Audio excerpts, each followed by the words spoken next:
بطل الرواية مدمن تماما على الألعاب. بعد اللعب لمدة 3 أيام متتالية، أصبح أخيرا اللاعب الأول في اللعبة. بالنسبة لهذا الصبي، الحياة الافتراضية أكثر إثارة للاهتمام من حياته الحقيقية. أمسك هاتفه وأدرك أنه على وشك بدء فصله، عندما سمع فجأة صوت شاحنة تتحطم. ارتجفت رؤيته للحظة. انتهى كل شيء بالنسبة له في تلك اللحظة، لكن كانت هناك قطرة أمل. كان الرجل سعيدا قائلا إنه لديه الآن ابن جميل. كان الطفل لم يبدو أنه على قيد الحياة لأنه لم يكن يتحرك، ومع ذلك سقطت تلك القطرة على الطفل الساكن. سرعان ما بدأ تعبيره يتغير، ثم بدأ الطفل في البكاء بشدة. بدا الرجل سعيدا لملاحظة أن طفله بصحة جيدة. بسعادة كبيرة ألقى طفله بقوة. كان هذا الطفل صبيا مدمنا على الألعاب، لا يتفكر سوى شاحنة قادمة نحوه في تلك اللحظة. فقط بعد ذلك أدرك أنه قد تجسد وأصبح الآن يطير مثل الطيور. للحظة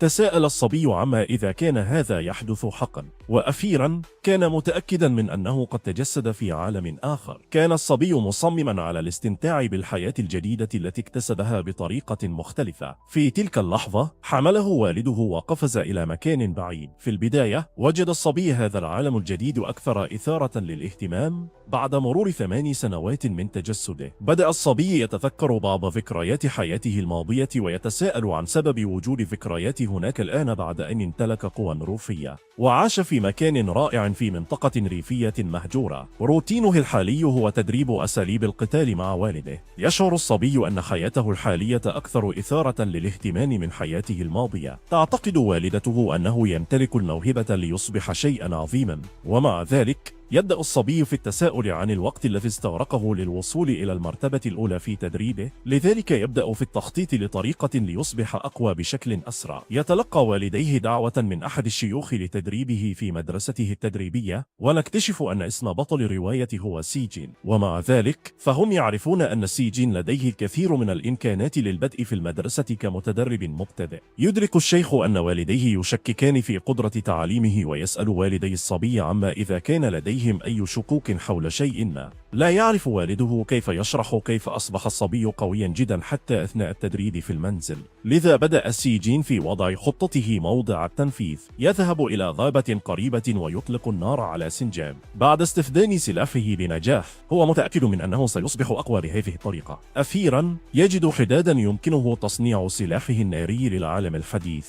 واثقا يواصل اختباراته بالسلاح الجديد. في تلك اللحظة يظهر حيوان وحشي أمامه. يركض الحيوان بشراسة نحوه. يطلق النار على الحيوان عدة مرات، لكنه لا يستطيع القضاء عليه بسلاح. ثم تخطر بباله فكرة استخدام قنبلة حجرية متفجرة لقتل الحيوان. شاهد جين يلقي القنبلة على الوحش. تمكن والداه والشيخ القريب من رؤية وسماع الدمار الذي أحدثته القنبلة، ثم انتقلوا بسرعة إلى الموقع. عند وصولهم وجدوا جين يحمل سلاحا في يده والحيوان بلا حياة بالفعل. يتساءلون عما حدث هناك. بعد فترة يوبخ الشيخ جين لمواجهته مثل هذا الحيوان الشرس حتى وهو في مستوى منخفض للغاية. لكن جين سعيد لأن الشيخ فوجئ بإنجازه. يسأل المعلم كيف قتل الوحش بهذه السرعة على الرغم من كونه قويا جدا. ثم يدعوه المعلم لتعلم حواس القتال الرئيسية وينصح جين بإخفاء هويته الحقيقية. انظر، يسأل جين المعلم عن الهوية التي يتحدث عنها، ويشرف المعلم أنه ابن إلهين روحيين. ثم يتساءل عما يتحدث عنه المعلم، وعند الفهم يشعر جين بالغضب لأنه لم يكتشف ذلك إلا الآن. يشعر والديه بالحرج لعدم إخباره من قبل، ويسأل المعلم لماذا لم يخبر جين بأي شيء. يشرح المعلم جين أن الآلهة الروحية هم أشخاص تمكنوا من الوصول إلى أقصى مستوى من القتال، وأن قلة من الناس حققوا هذا الإنجاز. في هذه اللحظة يقف جي أمام باب أكاديمية التدريب، ويؤكد المعلم أنه يدعو فقط نخبة الأشخاص للتدريب في أكاديميته. لذا فإن جين غاضب من الاضطرار إلى التدريب والدراسة في مدرسة حتى في عالم آخر. والدته حزينة لأن ابنها يكبر بسرعة كبيرة بينما يواسيها والده، قائلين إنهما يمكنهما أخيرا قضاء شهر عسل حقيقي. انظر، جين غاضب لأن والده قال إنهم يرسلونه إلى مدرسة للحصول على الخصوصية. يودع والديه قائلا إنه ذاهب إلى أكاديمية التدريب، ويتمنى له والديه التوفيق في قبوله في المدرسة. انظر، جين يشعر بالحزن الحرج أمام الآخرين ويطلب من والديه عدم التحدث بالهراء، متسائلا عما إذا كانوا حقا آلهة روفية. في تلك اللحظة اتصل شخص آخر بالبطل، الطالب الذي يناديه موكسي جين لأن والديه أحضراه إلى باب المدرسة قائلين إنه ليس مكانا للأطفال. تبدأ مجموعة من الطلاب القريبين في التعليق على السلوك السيء للطالب المخضرم الذي اتصل بسي جين. يتجاهل سي جين الاستفزاز ويذهب باحثا عن مكان الامتحان، ثم يصرخ الطالب على سي جين ويطلب منه التوقف قائلا إن المدرسة مخصصة فقط للعائلات الغنية وليست للريفيين. يتوقف بطل رواية أخيرا عن المشي، ولكن مرة أخرى يتجاهل سي جين الاستفزاز قائلا إنه لم يسمع ما قاله الصبي. ينزعج الطالب المخضرم من سخرية سي جين ويتحرك للهجوم. يهدد بطل الرواية بهجوم ناري سحري. يشعر سي جين بالغضب الشديد بسبب تعرضه للهجوم. الطالب المخضرم الواثق من نفسه، لكن إذا اعتذر الصبي فلن يهاجمه. في هذه اللحظة يتذكر سي جين تعليم والدته حول قوة الصبي ويعتقد أنه يمكنه التلاعب بنفس السحر بسهولة. الطريقة المتهورة التي تلاعب بها الصبي بالسحر تجعل سي جي سافطا. يتساءل الصبي عما إذا كانت هذه هي الطريقة التي يتلاعب بها عامة الناس بالأرواح، ويصبح ساخطا أكثر فأكثر. يعتقد أن الصبي يتلاعب بقوة المبتدئين ويشعر بالقوة. يأخذ نفسا عميقا ويفكر فيما يجب فعله بعد ذلك دون صعوبة كبيرة. انظر، يلقي جين سحرا جليديا على يدي الصبي مما يعيق قوته. الطالب المخضرم في حيرة من أمره ولا يعرف ما يحدث. لا يمكنه استخدام سحره الناري ولا يفهم أي شيء. ثم يشرح سي جين للمحارب المخضرم ما فعله لمنع سحره قائلا إنه قطع الأكسجين حول يده. جين يفهم أن الطالب المخضرم لا يعرف شيئا عن وجود الأكسجين لأنه لا يتم تدريسه في العالم الحالي. يشعر الطالب بالانزعاج الشديد معتقدا أن سي جين يقلل من شأنه ويتحرك لمهاجمة مرة أخرى. في هذه اللحظة سي جين مع هالة من التفوق يتفادى الهجوم، ثم يلقي البطل بعض السحر على الطالب.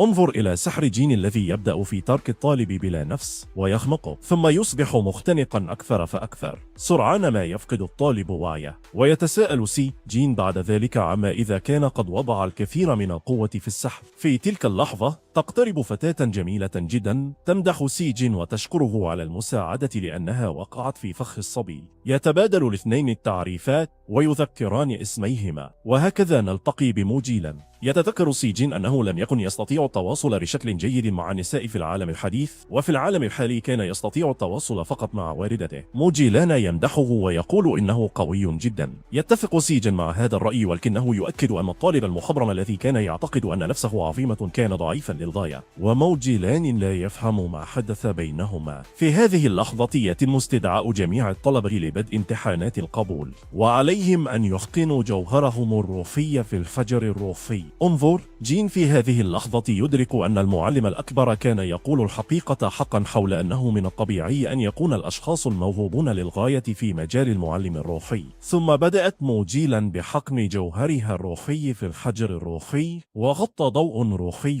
قوي جدا الفتاة. عند رؤية القوة الهائلة لموجيلا، بطلتنا في حيرة وتعتقد أنها ليست مجرد شخص عادي. ثم بدأ الطلاب الآخرون في التعليق على القوة المذهلة للفتاة وأنها أميرة من دولة مجاورة ذات إمكانات كبيرة. بعد أن انتهت موجيلا، اقترب منها سي جين وأثنى عليها، ورد موجيلا قائلا إنه قوي جدا أيضا. أخيرا جاء دور سي جين لحقن جوهره في الحجر الروحي. يقرر بطلنا حقن كل جوهره الروحي مرة واحدة في الحجر، ويحدث شيء مفاجئ. يشعر موجيلا بالحيرة من قوة سي جين الهائلة. يستمر في حقن جوهره دون أن يعرف ما قد يحدث. ثم يرى جين يلاحظ عدة شقوق في الحجر حول يده، ويدرك أن الحجر لن يتحمل الكثير من القوة. يقرر بسرعة تقليل القوة التي يحقنها في الفجر الروحي. في هذه اللحظة يصاب سي جين بالذهول من فقدان السيطرة على قوته تقريبا. يبدأ الطلاب الآخرون في التساؤل قائلين إنه يجب أن يخجل من المشاركة في الامتحان. تتساءل الأميرة موجيلا كيف من الممكن أن يكون لديه كثير من القوة، وتغضب لأنها شاهدت تقريبا انفجار الحجر الروحي لأول مرة. يتساءل سي جين عما إذا كان سيضطر إلى دفع ثمن الحجر إذا انكسر، مدعيا أن الحجر ضعيف جدا. في تلك اللحظة يصل شخص ما ويبلغ عن مكان إجراء بقية امتحانات القبول. يلفت انتباه الجميع ويعلن أن الامتحانات ستبدأ قريبا. ينظر معظم الطلاب إلى بعضهم البعض بجو تنافسي. انظر، لا يزال جين يائسا، مدركا أنه يمتلك قوة أكبر بكثير مما هو مطلوب للامتحانات. يصل مدرس من الأكاديمية ويشرح قواعد الامتحانات ودرجاتها. يخبر المعلم أيضا أن هناك شياطين بمستوى متقدم جدا في الجبال، ويطلب من الطلاب تجنب المرور من هناك. وهكذا تبدأ امتحانات القبول. يشعر بطل الرواية وكأنه في منزله بسبب رائحة الشياطين. انظر إلى جان بثقة، ينظر إلى شيء ما. في هذه اللحظة يظهر طالب يهاجم شيطانا منخفض المستوى. يراقب سيجين الطالب وهو يهاجم الشيطان من مسافة بعيدة. من أعلى شجرة يطلق سيجين رصاصة تصيب الفيوان. بسخرية يعتذر للطالب قائلا إنه لا يستطيع مساعدة نفسه، مدعيا أن الطالب يواجه مشكلة في قتل الحيوان.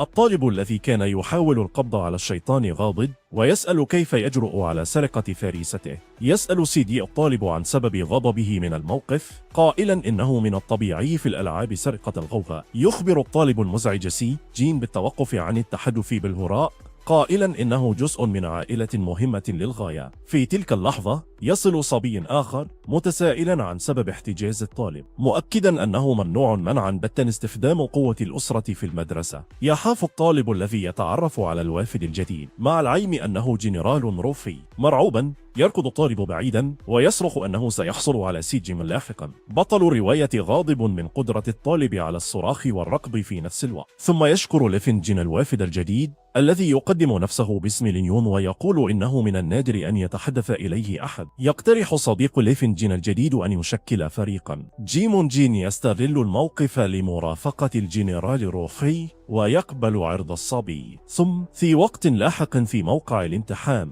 علق المعلمون على أنه ليس مجرد اختبار لرؤية القدرات، ولكن أيضا لاختبار العمل الجماعي. يؤكد المعلم أنه حتى لو كان جنرالا روحيا فمن الصعب جدا إكمال الاختبارات بمفردك.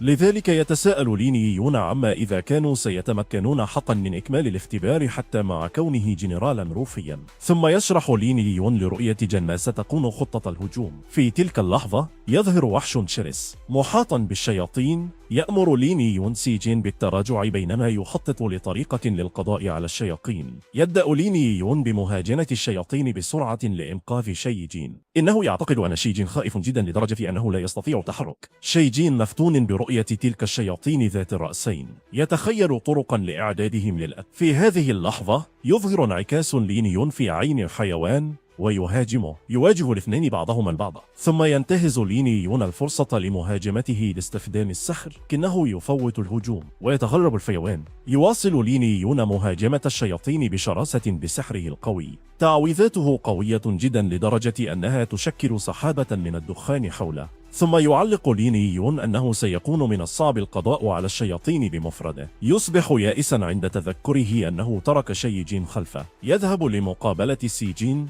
ويواجه العديد من الشياطين المهزومة ويسأل بطل الرواية عن هويته الحقيقية. في هذه اللحظة ينظر الأساتذة إلى خريطة، يلاحظون أنه كان من السابق لأوانه بالنسبة للطلاب مواجهة شياطين المستوى الخامس. يؤكد الأساتذة أن لينيون قادر على هزيمة الشياطين من المستوى الخامس على الرغم من أنه مجرد جنرال روفي شاب. يؤكد أحد المعلمين أن الاختبارات تم إنشاؤها فقط لاختبار الحواس الطلاب وأنهم لا يجب أن يواجهوا شياطين بمثل هذا المستوى العالي. يشرح معلم آخر أنه إذا هزم شيطان الجبل من المستوى الخامس فإن جميع الشياطين الأخرى ستفقد إرادتها للقتال. ثم يتوسل المعلم الأكبر في أفكاره إلى سيجين ألا يسبب أي مشكلة. يخبر لينيون سيجين أنه يعرف أنه شخص قوي جدا ولكنه يتجه في الاتجاه الخاطئ. يؤكد لينيون أن هناك شيطانا قويا جدا من المستوى الخامس في ذلك الاتجاه وأن سيجين مجنون إذا فكر في مواجهته. يؤكد سيجين أنه يعرف أنهم لا يستطيعون هزيمة شيطان بهذا المستوى.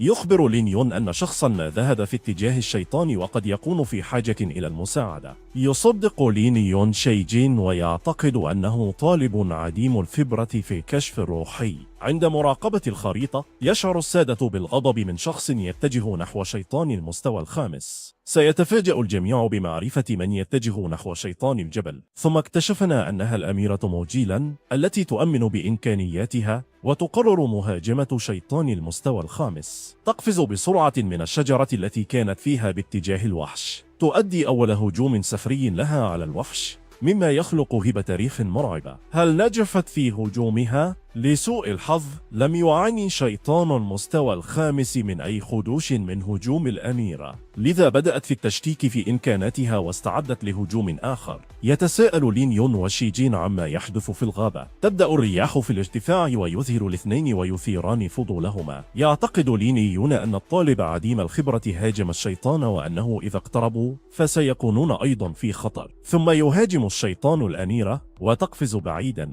تندهش الأميرة موجيلان من قوة الشيطان وتتساءل عما إذا كان عليها استخدام قدرتها بأقصى قوة في هذه اللحظة. يهاجمها الشيطان بشراسة ويهاجم الأميرة ولا يترك لها وقتا للرد. بعد هجوم الوحش تبدأ في السقوط مهزومة. تصبح غاضبة معتقدة أنها وصلت إلى حدها وتتساءل عما إذا كان الأمر قد انتهى حقا بالنسبة لها. في هذه اللحظة يركض سيجين نحو الأميرة الساقطة، ثم يمسكها سيجين بين ذراعيه. يسأل الأميرة إذا كانت بخير. تفاجأ موجيلا برؤية من أمسك بها. تنزل الأميرة من بين ذراعي سيجين بطل الرواية لدينا مدركا أن الأميرة بخير. يؤكد أنه يجب عليهم مغادرة المنطقة على الفور. ثم يشعر سي جين بأنه يعرف هذا المكان بالفعل، ويدعي أن الشيطان من المستوى الخامس هناك هو قريب لشيطان التل خلف منزله. ثم يدرك لين يون أن ليفين جين واجه شياطين قوية سابقا ويطلب منه اتخاذ إجراء. سي جين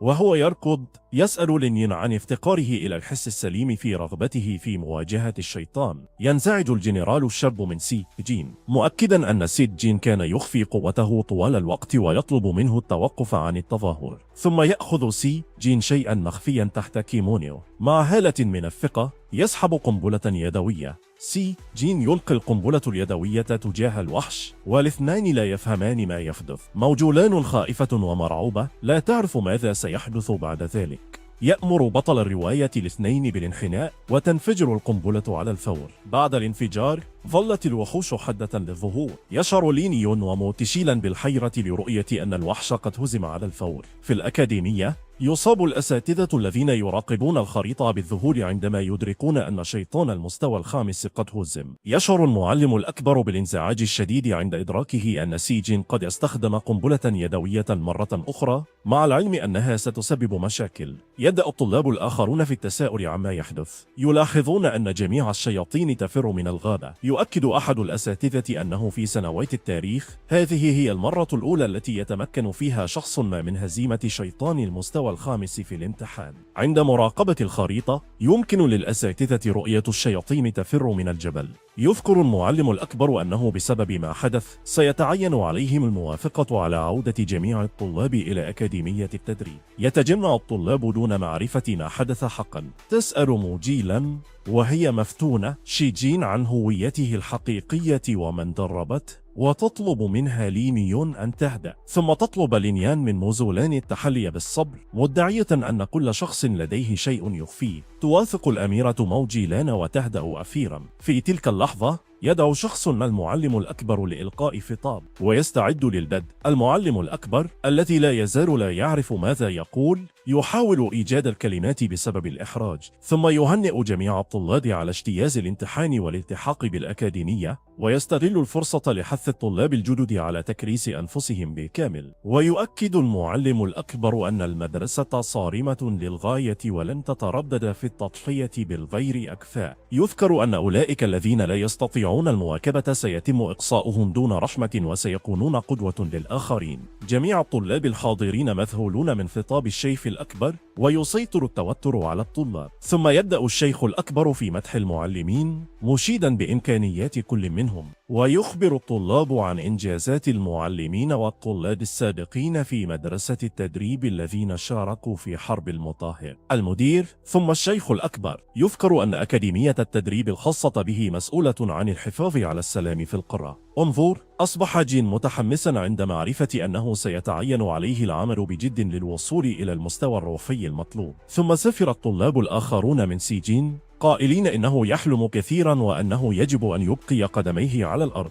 لين يون الذي يعرف بالفعل إمكانات شي جين يؤكد للطلاب أنه لا يشك في الصبي الصغير. في تلك اللحظة تم استدعاء شي جين لإلقاء خطاب، والجميع لا يفهمون ما يحدث.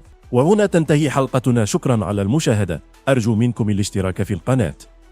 يشعر سي جين بالفضول لمعرفة أنه تم استدعاؤه لإلقاء خطاب. ينظر لين يون إلى الطلاب الذين كانوا يشككون في إمكانات شي جين ويشير إلى شي جين قائلا إنه هو الذي هزم شيطان المستوى الخامس. صدم الطلاب لمعرفة من هزم وحش الجبل حقا. يصل سي جين أخيرا إلى المسرح، لا يزال مرتبكا، يستعد لبدء خطاب للجميع الحاضرين. يبدأ التلميذ الشاب خطاب ترحيب قائلا إنه يريد أن يكون صديقا للجميع ويتذكر أنه كان يخجل من إلقاء الخطب في العالم الحديث. يشعر الطلاب بالانزعاج من سي جين، يقول إنه تلقى المساعدة من الأميرة موجيلا ولين يون لهزيمة الوحش من المستوى الخامس. سي جين منزعج لأنهم لا يؤمنون بإمكانياته. منزعجا صرح أنه في أي من العالمين سيكون قادرا على الاستمتاع بنفسه في المدارس. في تلك اللحظة يضع شخص ما يده على كتفه لإعطائه النصيحة، ثم ينصح المعلم الأكبر سي جين بأن يكون أكثر تحفظا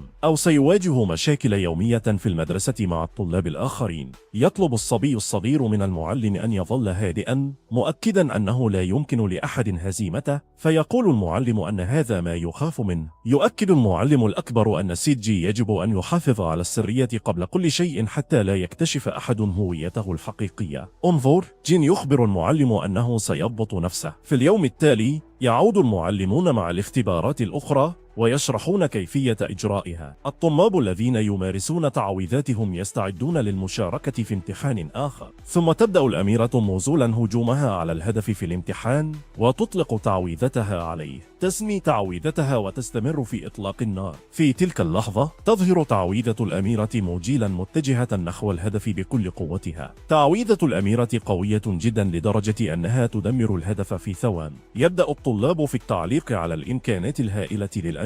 أخيرا أنهت الأميرة هجومها، ويبدأ الطلاب الآخرون في مطالبتها بتعليمهم. ثم جاء دور جين للمشاركة في الامتحان، وبدأ بعض الطلاب في السخرية منه. يستعد جين بنظرة سافرة لبدء امتحانه. بشكل غير متوقع قرر استخدام نفس أسلوب الأميرة، وصف التقنية ثم سيضعها موضع التنفيذ في الامتحان. يقرر سي جين إطلاق تقنية الأميرة ب30% فقط من قدرتها. تذهل الأميرة لرؤية ما يوشك سي جين على فعله. شاهد هجوم جين السحري يصيب الهدف دون التسبب في الكثير من الضرر. علق أحد الطلاب أن القوة السحرية لجين لا تزال منخفضة، لكنها رائعة لمستواه، ويجد الصبي الصغير الأمر مسليا. في تلك اللحظة يلاحظ بطل رواية أن الأميرة مضطربة ويحاول التقليل من إمكاناته. تنظر الأميرة إلى سي جين بتعبير غاضب. تؤكد سي جين أن هذه التقنية خاصة بها وأنه تعلمها بمجرد المشاهدة. في تلك اللحظة يدرك سي جين سبب نظر موجيلا إليه بغضب. انظر إلى جن منزعجا من ضغط موجيلا يستدير إلى حيث يوجد الطلاب. يأخذ الصبي الصغير نفسا عميقا شاكرا لانتهاء الفصل، ويصرح بأنه لا يزال من المبكر جدا تعلم فنون روحية جديدة. تظهر الأميرة بشكل غير متوقع وتضغط على سي جين، ويفكر في الهروب مرة أخرى. يقرر بن سي جين الاندفاع بعيدا محاولا التهرب من موجيلا، لكنها تركض خلفه. مرهقا بالفعل يتوقف ويسأل موجيلا لماذا تطارده. يطلب موجيلا توضيحات من سي جي حول ما فعله للتو في الامتحان. انظر، يدير جم ظهره لموجيلان مرة أخرى محاولا تجنبها. يطلب من موجيلا مواصلة المحادثة في اليوم التالي. الأميرة غاضبة من سي جين لمحاولتها تجنبها، ثم أدركت موزولا أنها لم تحصل على أي شيء من سي جين. قامت بإشارة فظة من الانزعاج للخروج من الموقف. يخبر سي جين موجيلا موجيلا أنه سيكون هناك حدث مبيعات كبير مع عروض ترويجية في متجر قريب. المتجر المذكور مزدحم بسبب العروض الترويجية الكبيرة. في محاولة للاقتراب من المتاجر يتم ضغط الاثنين في الحشد، ويرى جين مندهشا من مرافقة موجيلا له. تخبر الأميرة موجيلا سي جي أن والديها ليس أغنياء على الرغم من أنها أميرة. تطلب من سي جين أن يعاملها كفتاة عادية، وفي تلك اللحظة يصطدم شخص ما بموجيلا. بدفعة تسقط موجيلا في أحضان سي جين عن غير قصد، تفرق صدرها على صدر المتدرب الشاب. يشعر الصبي الصغير بالقلق من الموقف، وهو ما يجده ممتعا للغاية. تعتذر موجيلا لسي جين، لكنه يقول إنه لا بأس. أخيرا يرى جين وموجيلا أنهما تمكنا من الوصول إلى المتجر وطلب بعض المواد للشراء. تلتقط الأميرة خروفا صغيرا بين يديها. يبدأ الخروف الصغير بين يدي موجيلا في استعادة ذكريات المكان الذي يعيش فيه والداها. في تلك اللحظة يظهر سي جين بقناع خنزير ينزف مع الأميرة. تصبح موجيلا متحمسة للغاية بشأن الذكريات التي يجلبها الخروف الصغير عن الأغنام التي عاشت فيها. ثم تستمر الأميرة في تذكر اللحظات السعيدة من طفولتها حيث نشأت. للحظة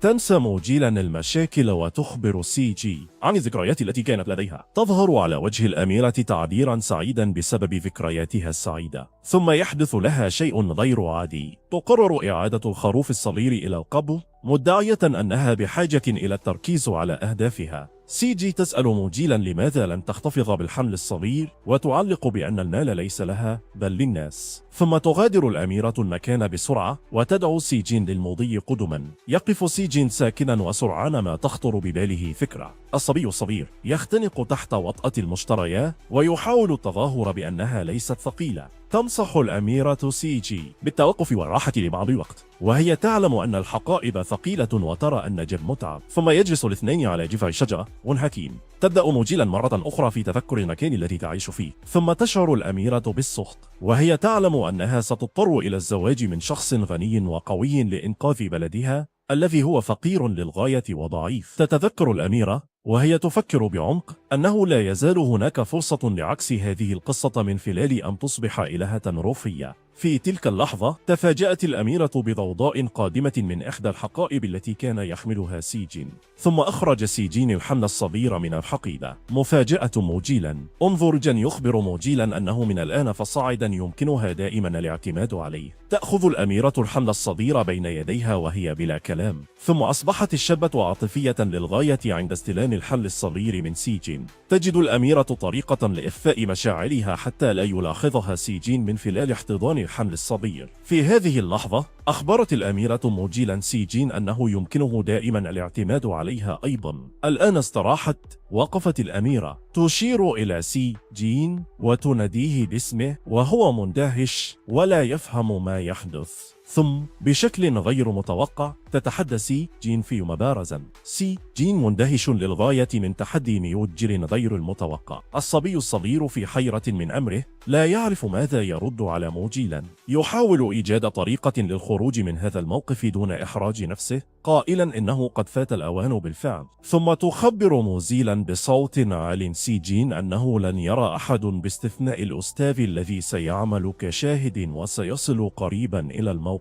الآن في أكاديمية التدريب. الأستاذ المدعو للشهادة فضولي لمعرفة من هما الثنائيان في ذلك الوقت من الليل. عند رؤيتهم تفاجأ الأستاذ. في حضورهم علق الأستاذ أن القتال سيكون ممتعا للغاية بمعرفة منهم. يتذكر الأستاذ سماع شائعات مفادها أن الاثنين الحاضرين هما نفس الشخصين اللذين هزما شيطان المستوى الخامس. انظر إلى جين، لا يزال يريد تجنب القتال والإفراج. اسأل الأستاذ عما إذا كان لإمكانه رفض المبارزة. يخبر الأستاذ سي جين أنه لم يكن هناك عقاب إذا تراجع، ولكن سيكون من العار جدا عليه عدم قبول المبارزة ضد موجيلا. ثم يخبر الأستاذ سي جين أن هذه المبارزة ستكون مثيرة للاهتمام للغاية، وإذا رفض فإن موجيلا ستضربه في النهاية. الشاب سي جين يائس وسافت، يسأل موجي لأنا لماذا تريد قتاله عندما يكون مبتدئا، ثم تسأله الأميرة بسخرية عن إمكاناته. إنها تؤكد أنها متأكدة من أن سيجين يخفي هويته الحقيقية وأنه في الواقع الأقوى بين الطلاب. ثم تبدأ عاصفة رياح غير متوقعة في الظهور بين الأشجار حيث هم. الأميرة متحمسة لأنها تعلم أنها ستقاتل شخصا قويا جدا. ثم تزداد قوة الرياح في المنطقة. وانظر، يشتبه جان في أن هذه الرياح سببها الأميرة بسبب قوتها الروحية. يتذكر الأستاذ أن موجيلا لديها قدرات صفة الرياح. يتذكر أيضا أن هذه قوى روحية مثل النار والرعد والجليد، وأن الرياح هي الأضعف. يتذكر الأستاذ أنه قيل أن الأميرة يمكن أن تكون جنرالا روحيا،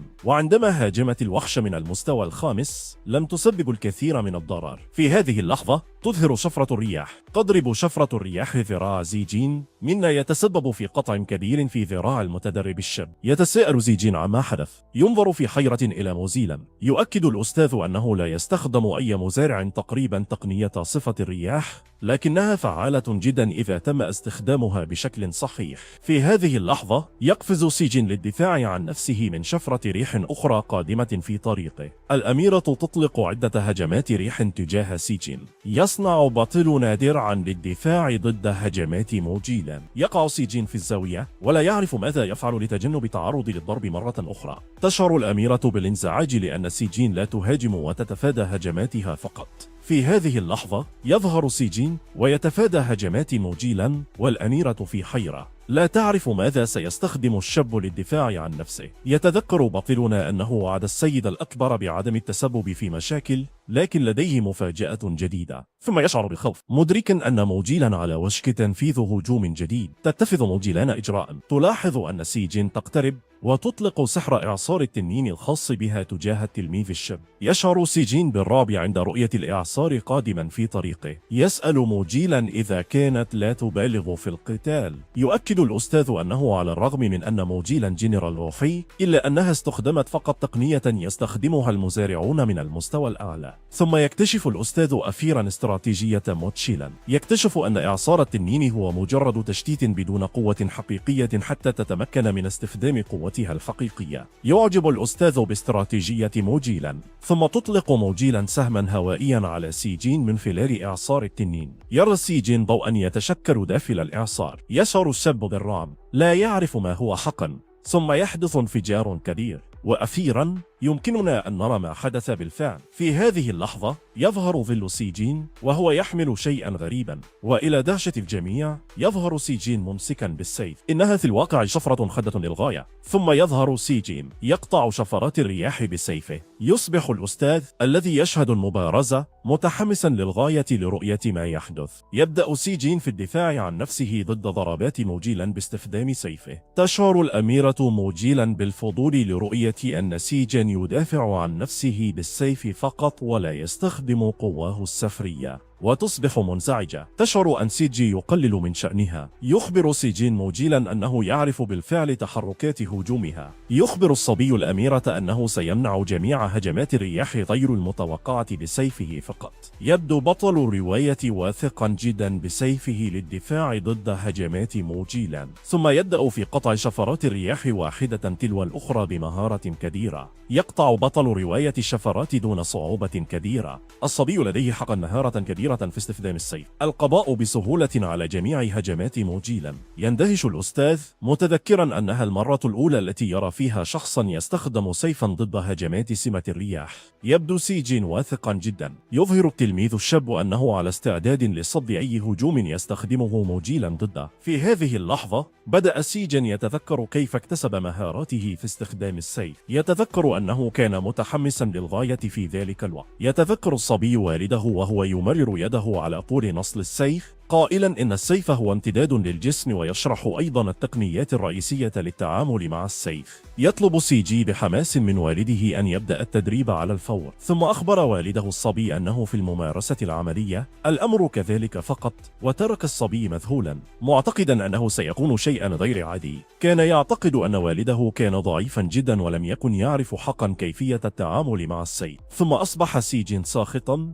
معتقدا أن والده لن يعلمه أي شيء، وأن أنه سيتعين عليه تعلم التعامل مع السيف بمفرده مرة أخرى. يسأل والد سي جين عما إذا كان كل شيء جاهزا لبدء التدريب، وفي تلك اللحظة هاجم الأب الصبي وشن هجوما مفاجئا، ولم يمنح التلميذ الشاب فرصة للدفاع عن نفسه. ثم ظهر سي جي سقطا وجالسا مليء بالجروح في جميع أنحاء جسده، معتقدا أن والده مجنون لمهاجمته بهذه الطريقة. تظهر والدة سي جين بسرعة لمساعدة الصبي وتصرخ على والده في يأس، بينما يعتذر الأب عن أخذ الأمر على محمل جد.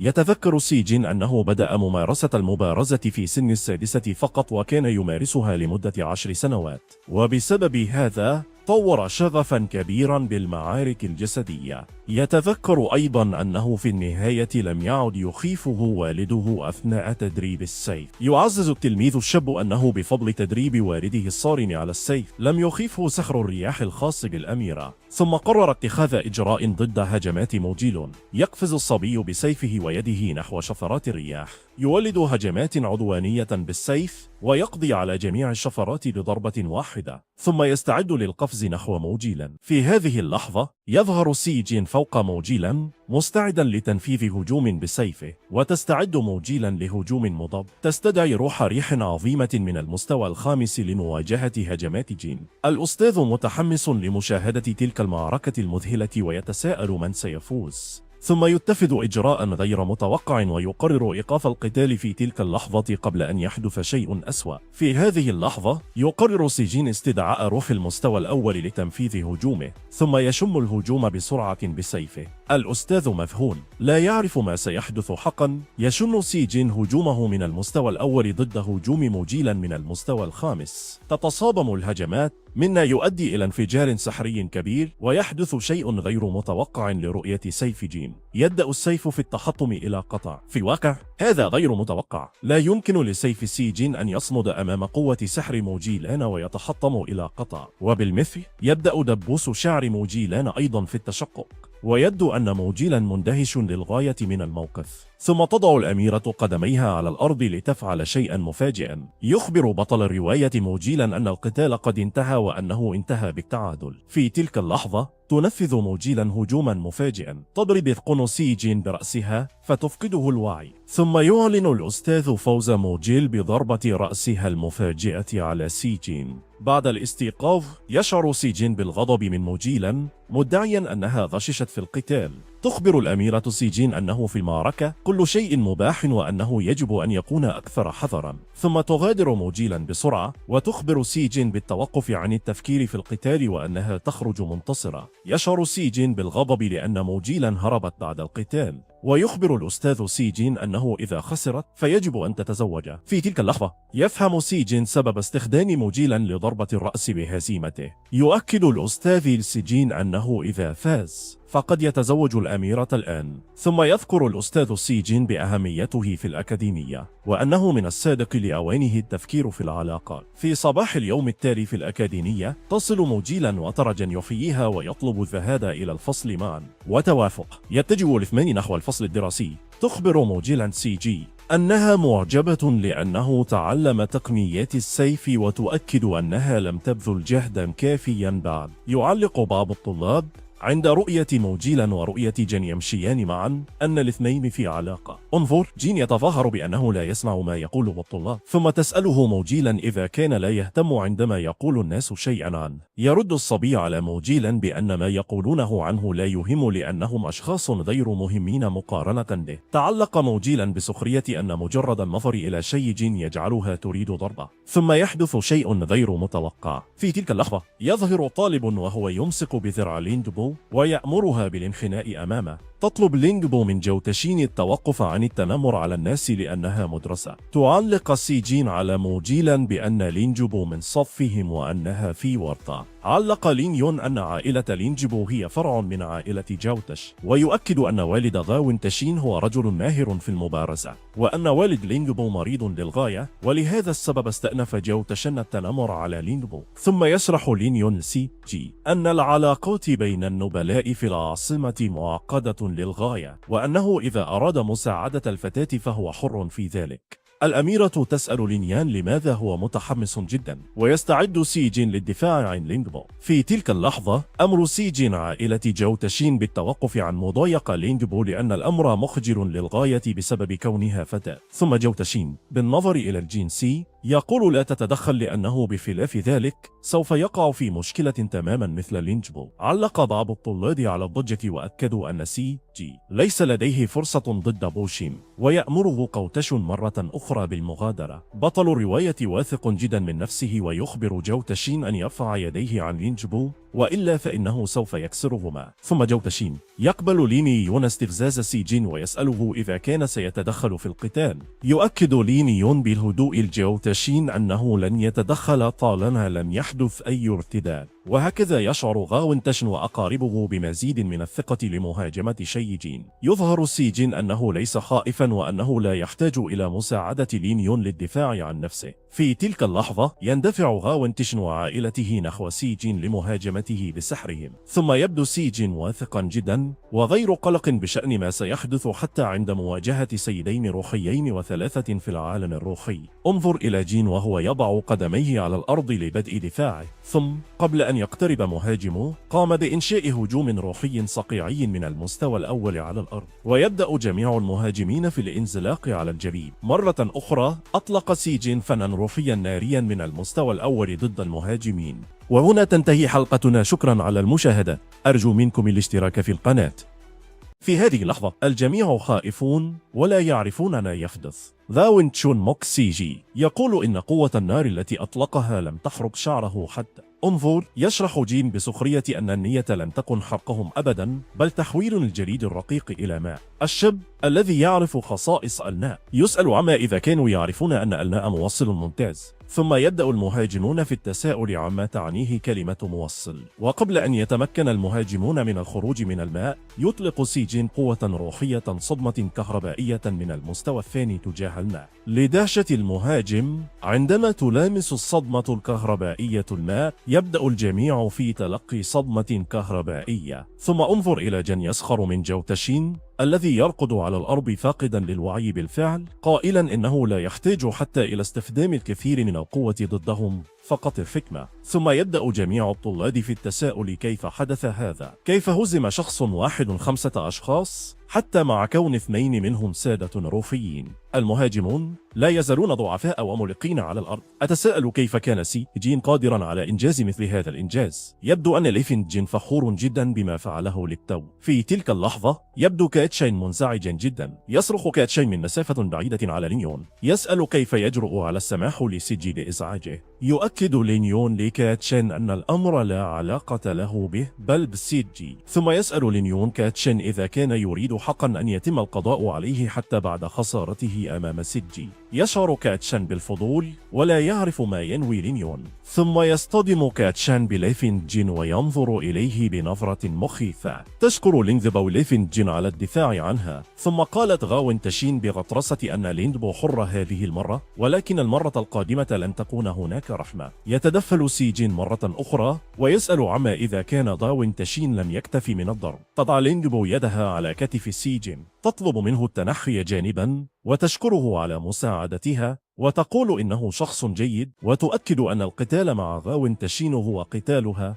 وستحله. تبدأ في تدوير سيفها في يدها. تمسك لينغبو سيفها بإحكام في إشارة إلى أنها ستنفذ هجوما على غاونتشين، ثم تصرخ في غاونتشين قائلة إنها تريد قتاله وهي تمسك سيفها. غاونتشين مفتون لا يعرف ما سيحدث حقا. يبدو الصبي المتغطرس غير مرتاح للغاية لموقف لينغبو. من المحتمل أن يتخذ غاونتشين بعض الإجراءات ضد لينغبو، ثم يقول غاونتشين أن والد لينغبو أحرج عائلته عدة مرات، ويستعد غاونتشين لبدء مهاجمة لينغبو. يصرخ لين يون ليرى جين ولينغبو ليكونوا حذرين من سحر غاونتش. في تلك اللحظة اندفع غاونتشين نحو لينغبو وقام بهجوم قوي. يشعر سيجين بالغضب عندما يرى جو تشين يهاجم لينغبو على حين ذرة، مع الأخذ في الاعتبار أنها فتاة. ثم أصبح لين يون وموتشي لأن مفتونين. لا أعرف ماذا سيحدث بعد ذلك حقا. تعلق الأميرة موزيلا على موقف لينغبو قائلة أنها قد تكون سيوفا قوية جدا.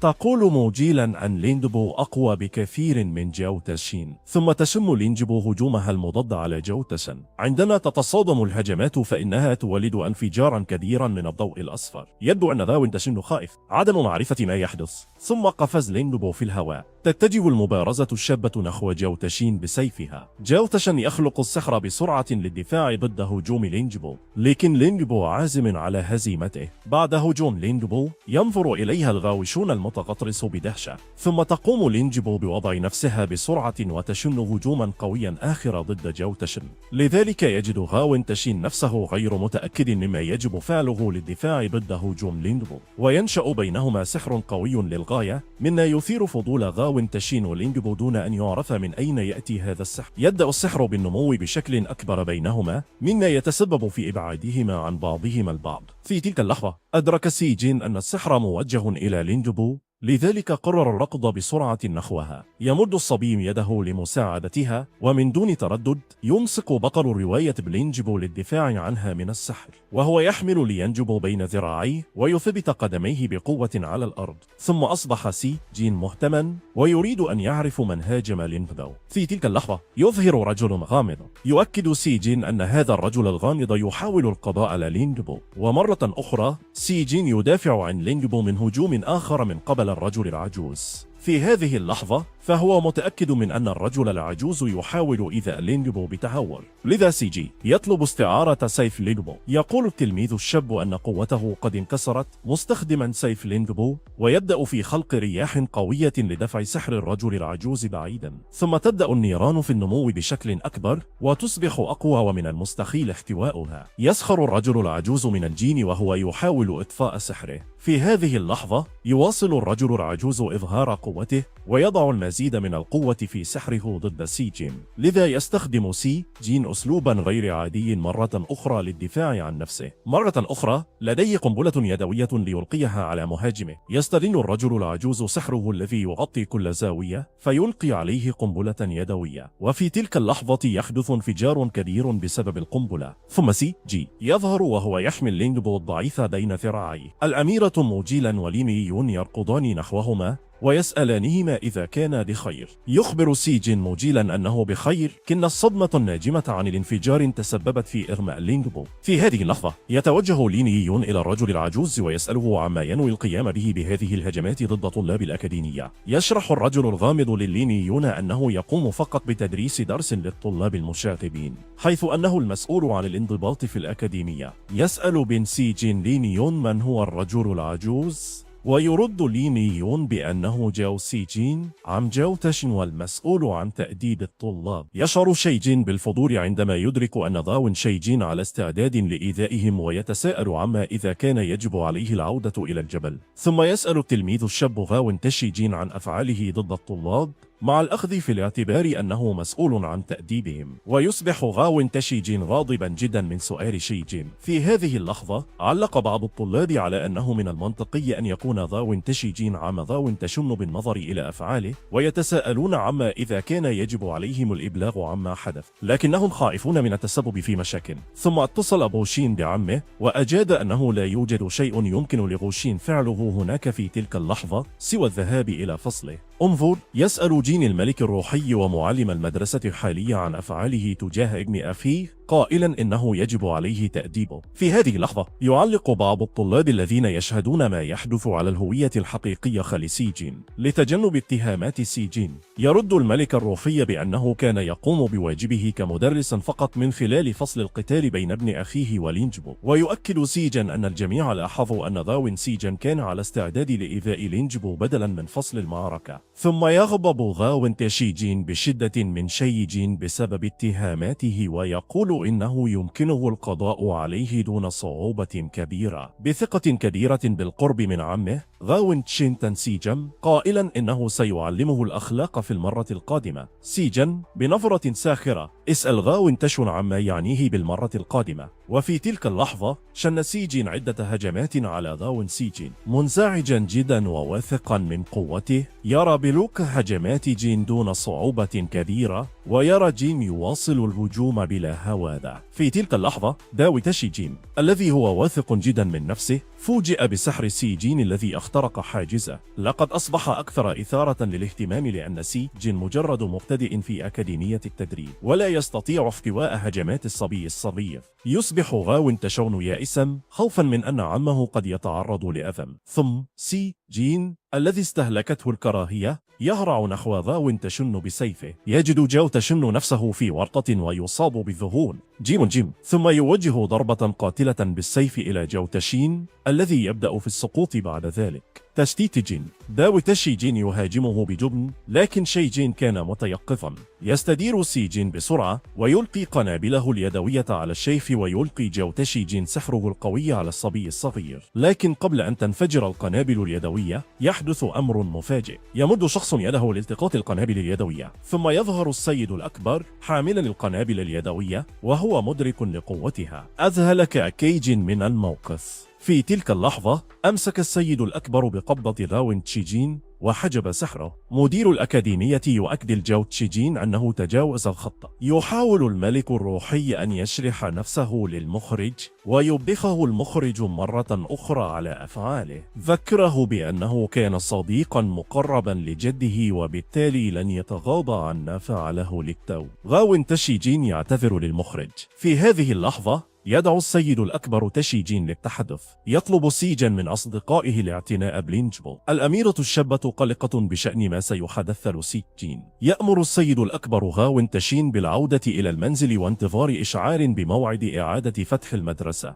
ينادي غاو تشين منزعجا للغاية ليرجن واقفا بالقرب من السيد الأكبر يسخر من غاو تشين. غاو تشين وعمه المهزومان على ما يبدو غير متأكدين مما سيحدث بعد ذلك. يسأل غاو تشي جين عن حاله وهو قلق على ابن أخيه. يخبر ابن أخيه المتغطرس غاو تشين عمه أنه بخير ويعتذر عن إشراكه في الجدال. يأمر عمه غوتشين بالعودة إلى المنزل والتعافي حتى يتمكنوا من الانتقام من سي جين. في هذه اللحظة يرافق سي جين السيد الأكبر إلى مكتبه. يظهر السيد الأكبر اهتماما كبيرا بأجهزة سي جين ويطلب دراستها. مندهشا طلب سي جين من المدير عدم الكشف عن أجهزته السرية. في هذه اللحظة سأل المعلم الأكبر سي جين عن كيفية اعتزامه التهرب من هجمات جو تشي جين على الرغم من امتلاكه للأجهزة. يرد التلميذ الشاب بأنه كان متأكدا من أن جو تشي جين كان مصمما على الذهاب حتى النهاية لكنه كان يدافع عن نفسه فقط بالغريزة. ثم سأل المعلم الأكبر مرة أخرى سي جين عن المخاطرة بحياته من أجل الآخرين. بفضول دار المدير حول سي جين متسائلا كيف يمكن لشخص مثله أن يوجد. قرر سي جين إخبار المدير بالحقيقة. قبل أن يتمكن سي جين من التحدث سأله المدير لماذا كان يدافع عن لينجبو.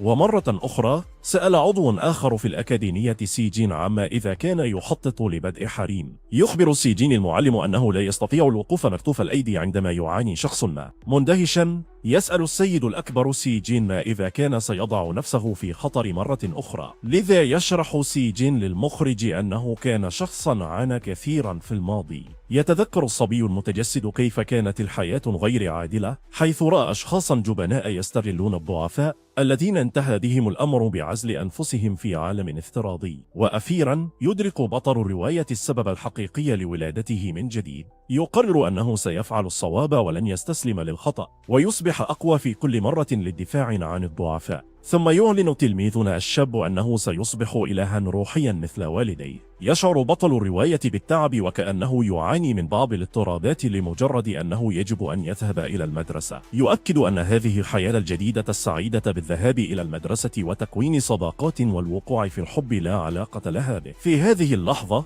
يذكر السيد الأكبر سي جي أنه يتمتع بمكانة يجب الحفاظ عليها بسبب عائلته ويجب أن يتجنب المتاعب. انظر جين منزعج من المعلم الأكبر لأنه أمره مرة أخرى بالابتعاد عن المتاعب. كن سي جي يتذكر أنه من المهم جدا أن يكون في المدرسة لتعلم المزيد عن التقنيات والحفاظ على التوازن بين القوة والضعف. لذلك يعتقد بطل الرواية أنه يساوي أقوى الطلاب في المدرسة بسبب خبرته في الألعاب في حياته الماضية. يتساءل الصبي الصغير عما إذا كان هذا هو المستوى المناسب لطفل إلهين روحيين، ومع ذلك يعتقد أيضا أنه ليس مستعدا بعد، لذلك ترى جين غير متأكد مما إذا كان سيركز على تحسين قوته أو الحصول على أسلحة متفجرة جديدة. يتذكر المتدرب الشاب أن أسلحته من حياته الماضية قوية جدا في القتال، لكنه يعلم أنها مثل الغش. ثم في الفكر يتذكر التلميذ الشاب أنه يجب أن يتدرب كثيرا وهو صغير، وفي تلك اللحظة يناديه شخص ما،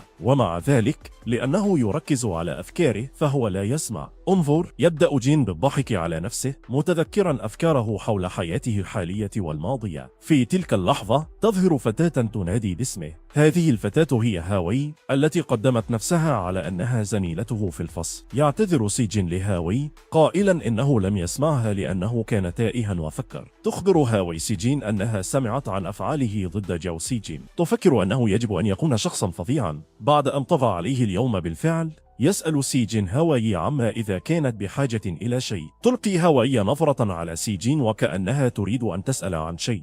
يتساءل سيجين عما إذا كانت هاوي مهتمة به أيضا، ثم تخبر هاوي سيجين أنها لديها رسالة لتعطيها له. تفاجأ سيجين بتلقي الرسالة، متأكد من أنها رسالة الحب الأسطورية. تسأل الفتاة الصغيرة وهي خجولة بعض الشيء سيجين إذا كان لن يقبل الرسالة. يمد سيجين يده ويقبل الرسالة بامتنان، شاكرا هاوي، ثم تودع بطل الرواية قائلة إنها ستغادر تاركة إياه في ذهول. يشعر الصبي الصغير بالإثارة عندما يدرك أن هناك العديد من النساء الجميلات في فصله. ثم يقترب شخص ما من سيجين ويسأله عما إذا كان يفكر في عدد النساء الجميلات في فصله. أنت؟ ويرى سيجين مندهشا أن المعلم هو من يسأله هذا السؤال. ثم يذكر المعلم نفسه سيجين بأن الرسالة قد لا تكون بالضرورة رسالة حب، بل تحديا آخر قد يجلب له المزيد من المتاعب. يقرر سيجي أن يرى ما في الرسالة، لذا يتوجه الصبي الصغير إلى المركز الطبي وفقا للدعوة الموجودة في الرسالة، ويستقبله هاوي التي كانت متحمسة جدا لأنه قبل الدعوة. تسأل سيجي عن سبب وجودها في المركز الطبي، وتشرح أنه يضم فنون الشفاء الروحية ولهذا السبب تعمل هناك. متحمسا يطلب هاوي من سيجين الدخول.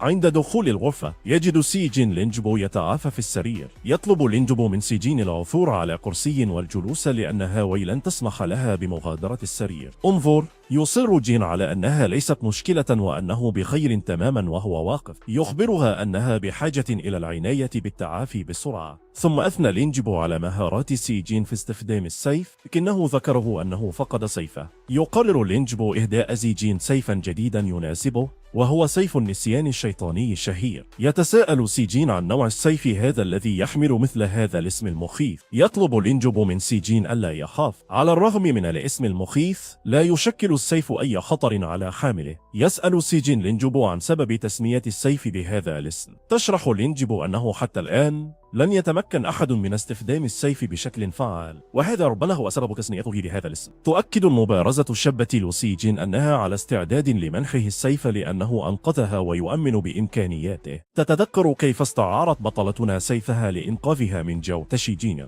تتذكر لينجبو أيضا أنه لم يكن هناك خوف على وجه شيجين عندما هاجمه الرجل العجوز، كما لاحظت أن شيجين لم يكن هادئا وحذرا ولم يكن يخاطر بحياته، بل كان قد عزل نفسه عن العالم. طلبت المبارزة الشابة من سيجي ألا تغضب منها، كانت تفسر الموقف فقط، وهكذا يفهم سيجين سبب عرض لينجبو عليه السيف الشيطاني. تدعو لينجبو سيجين لزيارة منزلها في اليوم التالي لرؤية السيف. يغادر سيجين المركز الطبي مدروس ومتحمس للقاء سيف النسيان الشهير. يسأل هاوي لينجبو عما إذا كان من الصواب إعطاء السيف الذي تلقته من والدها لرؤية جن، وتؤمن لينجبو بمصيره. تنشي سيجين بقلق في اليوم التالي. تغضب المبارزة الشابة من هاوي لأنها أشارت إلى أن اللقاء بين لينجبو وسيجين كان مصيرا. انظر، ينشي جين على أمل أنه إذا قبله السيف سيدا له فيمكنه إطلاق العنان لقوته الكاملة في المبارزة بالسيف. يشعر بطل الرواية بالفتنة. تخيل أن هذا هو كيف يتكشف لاعب عظيم. في اليوم التالي يصل جين إلى دوجو عائلة لينجبو. يندهش التلميذ الشاب من حجم الدوجو. تستقبل لينجبو بطلتها عند مدخل دوجو عائلتها. تسأل سيجين لينجبو إذا كانت تشعر بتحسن. تشكر لينجبو سيجين على زيارتها وتؤكد أنه بسببه يمكنها مغادرة العيادة وتترك هاوي مخرجة. أخيرا تدرك سي جين أن هاوي ترافق لينجبو وتغتنم هاوي الفرصة لتشيد بسي جين لإنقاذ صديقتها. تشعر لينغب بالحرج الشديد من هلوسات هاوي حول كون سي جي بمفردها معها في غرفتها في منزل السيوف. تغطي المضيفة فم صديقتها بسرعة مما يمنعها من إلقاء النكات. يشعر سي جين بالفضول لرؤية عدد قليل من المتدربين في دوجو والد لينجبو ويسأل عما إذا كان يوم عطلة. ثم تشرح لينجبو لسي جي أن والدها أسس الدوجو بسبب مهارته الممتازة في المبارزة بالسيف، كن العائلة تفتقر إلى المكانة. كما أوضحت أنه بعد مرض والدها وعدم قدرته على استخدام السيف انخفض حضور المتدربين في الدوجو. في تلك اللحظة لفتت صديق لينجبو انتباهها. أبلغ المضيف سيجن أن السيف موجود أمامه مباشرة في الغرفة المجاورة. يمشي سيجن بلهفة نحو السيف ثم يواجه سيجن أخيرا السيف الجميل معتقدا أنه سيف ياباني، كنه سيف مزدوج اليدين من نوع لونج مينج. يرى جين قلقا للغاية ويتساءل عما سيحدث إذا التقط السيف في تلك اللحظة. دون تردد يلتقط التلميذ الشاب السيف، والمثير للدهشة أن السيف يتواصل معه عن بعد. ثم يسأله السيف إذا كان يعرف عدد أجيال هواتف أبل الموجودة في العالم الحديث في تلك اللحظة، ويجيب سي جين الذي لا يزال لا يفهم ما يحدث على السيف. ربما حوالي 30. يبدو التلميذ الشاب مرتبكا جدا بشأن ما حدث للتو. ومرة أخرى يتحدث السيف إلى سي جين قائلا إنه يشعر بالملل الشديد ويجب أن يتحدث إلى أخيه. يشعر سي جين بالدهشة ولا يزال غير قادر على فهم ما يحدث في تلك اللحظة. التلميذ الشاب في حيرة من كل ما يحدث. يتساءل لينجبو وهوي عما إذا كان ليفنجين بخير بعد أن استخدم السيف. في تلك اللحظة أصبحت الأمور أكثر غرابة، حيث بدأ السيف يطرح العديد من الأسئلة حول روحه في ذهن ليفنجين. خائفا يعيد سيجين السيف إلى مكانه الأصلي، ومع ذلك فإن السيف على استعداد لطرح سؤال آخر على سيجين. وهنا تنتهي حلقتنا. شكرا على المشاهدة. أرجو منكم الاشتراك في القناة.